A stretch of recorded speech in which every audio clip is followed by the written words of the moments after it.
নমস্কার বন্ধুরা, দিন যাপনের রান্নাঘর থেকে আপনাদের সবাইকে অনেক শুভেচ্ছা।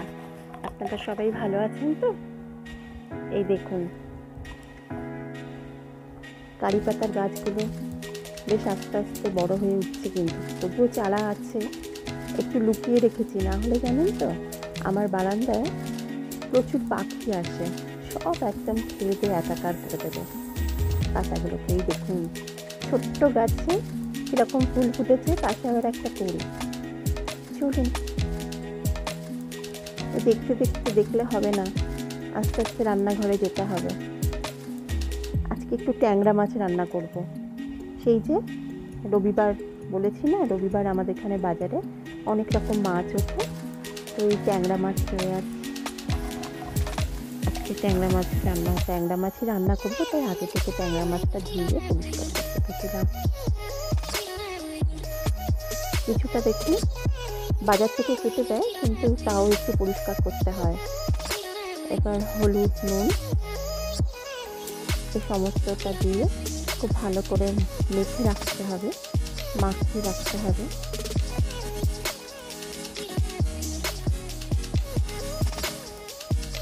ট্যাংরা মাছগুলো কিন্তু যে সমস্ত মাছে আঁশ থাকে না, সেগুলো কিন্তু তেলে দিলে খুব ফাটে, মানে ছিটকায়। এটা খুব সাবধানে ভাজতে হয়। আমার মা জানেন তো, যদি শুনতো ট্যাংরা মাছ ভাজতে খুব সাবধানে কিন্তু তেল থাকবে।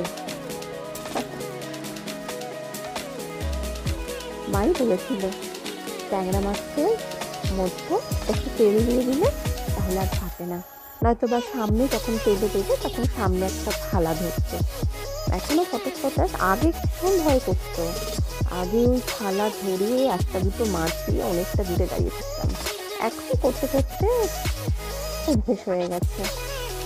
একটু তেল দিলাম, দেখুন যারা নতুন নতুন ট্যাংরা মাছ ভাজতে গেলে এইটা ফলো করবেন, তাহলে একটু কম ভাজবে।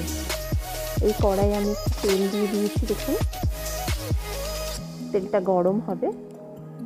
এর মধ্যে আমি একটুখানি মশলাগুলো ঠিকঠাক করে নিয়ে নিই। এ দেখুন এখানে আছে মশলা, এখানে আমি আদা, কাঁচা লঙ্কা এই সমস্ত বেটে রেখেছি। আদা, কাঁচা লঙ্কা, এটা একটু পেঁয়াজ দেবো না, জানেন তো, আদা কাঁচা লঙ্কা দিয়েই রান্না করব। এই দেখুন একটু গুঁড়ো মশলা, লঙ্কার গুঁড়ো, ধনের গুঁড়ো, জিরের গুঁড়ো, হলুদ। এই গুঁড়ো মশলাটাকে যদি আমি একটু জল দিয়ে গুলিয়ে রাখি তাহলে মশলাটা খুব ভালো হয়। আসলে কি জানেন তো, আমি আলু বেগুন দিয়ে রান্নাটা করতে চেয়েছিলাম, তারপরে এই মশলাটা ঠিক করে দেখলাম না, বেগুন পাচ্ছি না, তো কি করব, কি টমেটোর ঝাল করি। একটু টমেটো দিয়ে একটু ঝাল ঝাল করি, মানে ঝাল বলে মাখা মাখা করবো না, একটু ঝোল। এটাও কিন্তু খুব অপূর্ব লাগে খেতে। এই দেখুন এই মাছগুলো ভাজা হচ্ছে, মাছগুলো ভাজা হয়ে গেছে। মাছগুলো একটু মিডিয়াম, একদম কড়া করে না, আমার মাছটা একটু 3-4 দিন তো, সেজন্য একটু কড়া করে ভেজেছি, না হলে একটু খারাপ হয়ে যাওয়ার মতো থাকে, মানে একটু বাসি পেট কেমন একটা লাগে যেন খেতে, একটু টেস্টটা কম হয়ে যায়। এটা তেলে এবার কালো জিরা দিলাম আর এই কাঁচা লঙ্কা দিচ্ছি। কাঁচা লঙ্কাটা কিন্তু একটু ফাটিয়ে দিতে হয়। এবারে সমস্ত মশলাগুলো দিয়ে একটু জল দিয়ে দিয়েছি। এবার দেখুন টমেটো দিয়ে দিলাম, টমেটোগুলো একটু কুচি কুচি করে কেটেছি। এবার টমেটো দিয়ে জল দিয়ে দিয়েছি, বলে ওই মশলাগুলোর মধ্যে জল, মানে মশলাগুলো দিয়েছি, তারপরে সমস্ত মশলাগুলো দিয়ে, মানে ওই যে মিক্সিতে যে জলটা থাকে সেই জলটা দিয়েছি। তারপরে টমেটোটা দেওয়ার পরে আমি নুনটা দিয়ে দিয়েছি। টমেটোর পরে নুনটা দিলে একটু বেশ খুব ভালো করে টমেটোটা সেদ্ধ হয়। যখন একটু তেলটা বেরিয়ে এসছে দেখালাম না, তখন মাছগুলো দিয়ে দিয়েছি। এবার মাছটা ভালো করে কষে গিয়ে আমি একটু গরম জল দিয়েছি।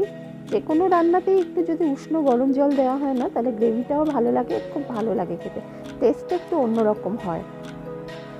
ভালো করে ফুটছে, এই আমার তৈরিও হয়ে গেল। দেখুন এটাকে কি বলা যায়, ওই তেল ঝাল, এরকম টমেটোর তেল ঝাল, ট্যাংরা মাছ দিয়ে টমেটোর তেল ঝাল। এটা কিন্তু খেতে অপূর্ব লাগে। তবে একটা জিনিস আমি দিইনি, ধনে পাতাটা অ্যাকচুয়ালি এখন আমার কাছে নেই, এত বৃষ্টি হচ্ছে ধনে পাতাগুলো এনে রাখলেই পচে যাচ্ছে, তাই আমি ধনে পাতা দিচ্ছি না। আপনাদের কাছে যদি ধনে পাতা থাকে তাহলে একটু দিয়ে দেবেন, খুব ভালো লাগে ধনে পাতা দিয়ে খেতে। এই দেখুন, ব্যাস আর কি, এবার গরম ভাত করব, একটু ডালও করব, ব্যাস তারপরে সমস্ত কাজ ফাজ সেরে হয়ে গেল। বাকি কাজগুলো সারি, আপনাদের সাথে গল্প করাও শেষ হলো। পরের দিন আবার আরেকটা কিছু নিয়ে আসবো, আর আপনারা পাশে থাকলে আমি একটু উৎসাহ পাবো। দেখুন মাছের ঝোলটা কি সুন্দর হয়েছে, একদম গরম ভাত দিয়ে না ভীষণ ভালো লাগবে। আর আমার এই ব্লগটা যদি এখন আপনাদের ভালো লেগে থাকে তাহলে একটু সাবস্ক্রাইব করবেন, লাইক করবেন আর শেয়ার করে দেবেন। আমার পাশে থেকে আমাকে উৎসাহিত করবেন। Thank you.